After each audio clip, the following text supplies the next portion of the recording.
Well, all the world's attention is on the UK today as parliamentarians will be embarking on a historic vote on whether to back Prime Minister Theresa May's deal for leaving the European Union. The so-called meaningful vote will only take place this evening after the House of Commons concludes 5 days of debate on Brexit. But with many of our own MPs expected to join the chorus to vote against the deal, it's widely expected to be defeated. The Prime Minister yesterday made a final plea for politicians to back her deal or risk letting British people down. Those are her words. So I say to members on all sides of this House, whatever you may have previously concluded, over these next 24 hours, give this deal a second look. No, it is not perfect, and yes, it is a compromise.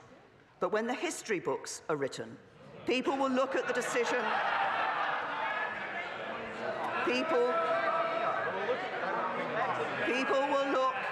People will look at the decision of this House tomorrow and ask, did we deliver on the country's vote to leave the European Union? Did we safeguard our economy, our security and our union?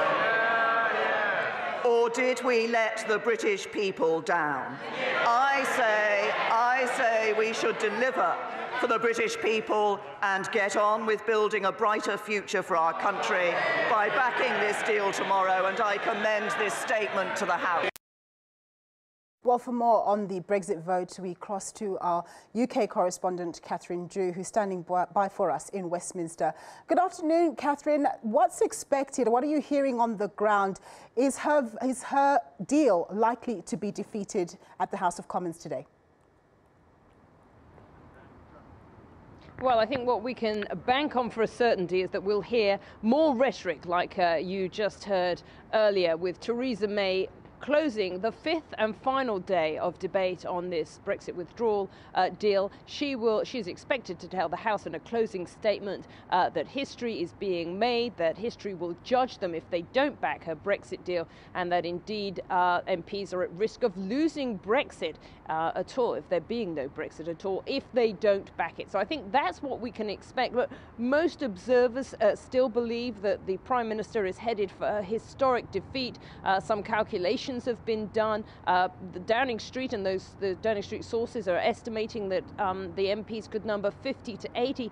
Some estimates from British media outlets are putting the number at 200 of MPs that will rebel, the Conservative MPs that will rebel. We already know that the Labour Party, the other opposition parties, will vote against it. So this could be a historic defeat for Theresa May. She'll be making that last-minute plea, as I say, around about 7 o'clock UK time, before voting gets underway, around about 8 o'clock in the evening. So, Catherine, if defeated, what various scenarios will then play out?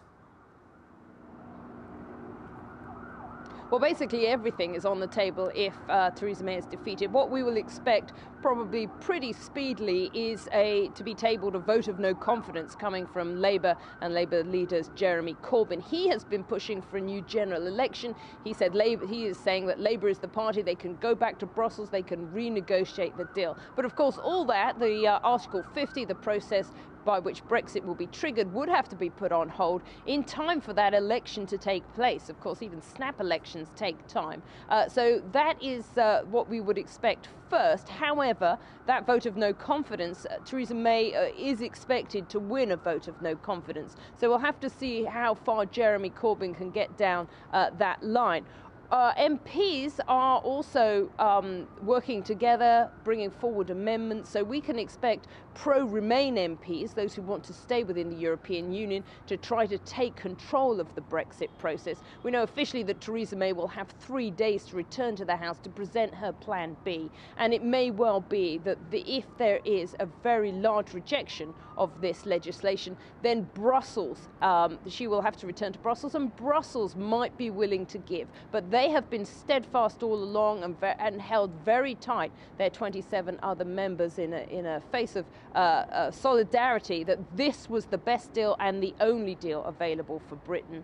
And of course, the other option is that by default, the UK crashes out of the European Union at the end of March, the 29th of March, and there is no deal. Many people, of course, saying that would cause chaos in many sectors and certainly inflict economic damage.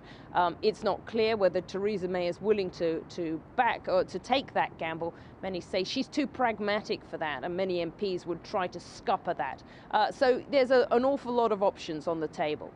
Catherine, do you get the sense that if there was another referendum that was put to vote, do you get the sense that the British people might vote to remain in the EU?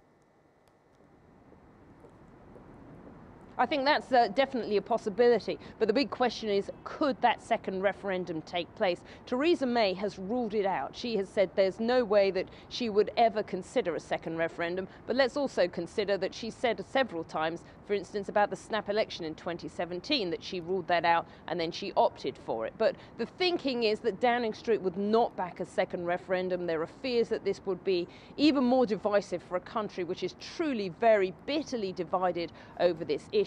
The big question is whether Jeremy Corbyn, the Labour leader, would back a second referendum.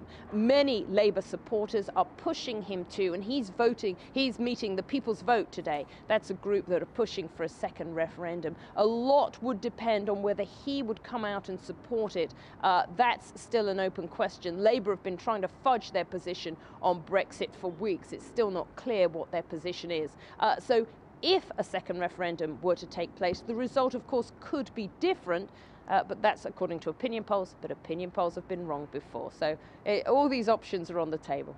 All right, Catherine, we'll catch up with you as the story progresses. That was Catherine Ju. She's our UK correspondent.